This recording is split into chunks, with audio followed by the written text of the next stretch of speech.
That's very clear. Thank you. Uh, Another definitional thing that I wanted to ask is like the difference between psychopathy and sociopathy. Sociopathy is a concept that I hear more about in pop psychology, not really in the mainstream scientific community. But can you tell us something about this distinction? Yeah, of course. So there are generally actually three terms that are kind of thrown around a little bit and often interchangeably. Some people try to tell you a story that they're really different things and so on. But these are psychopathy, and as you correctly noticed, also sociopathy. So a psychopath and a sociopath, right? But then there's also the third term, antisocial personality disorder. These three concepts are often talking about in or talked about in like at the same time, often and often conflated and so on. The history behind these concepts, there's a lot of shared history. We can try to like take them from the opposite order.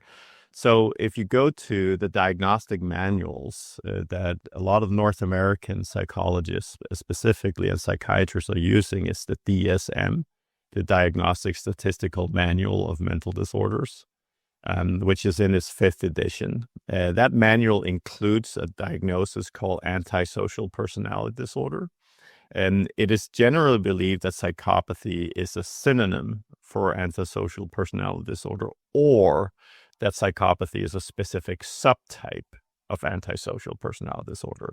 And so the DSM is a little bit ambiguous on this, but it has like some elaborations on like an alternative approach, they call it, to assessing personality disorder. And here they kind of specify that psychopathy is a subtype of antisocial personality disorder.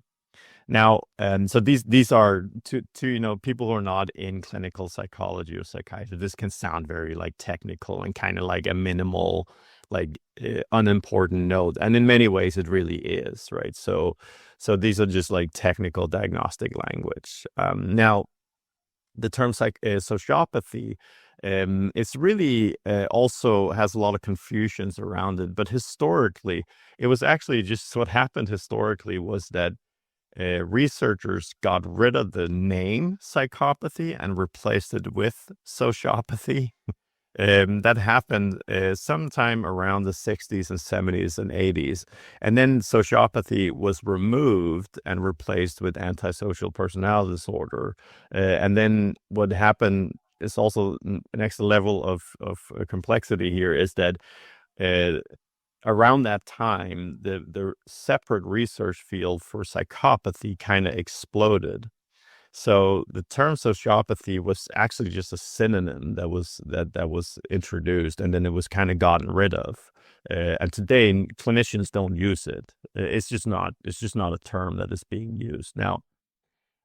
People who are listening here might have heard it and seen it on, TikTok and Instagram, and people.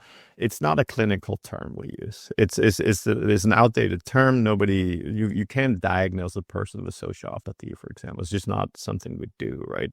But it kind of like lives on in popular culture, I think. We also see people using it as an adjective. What a sociopath, right? And which is just like you could have said, what a jerk, right? Like, it's kind of like what you're saying, right?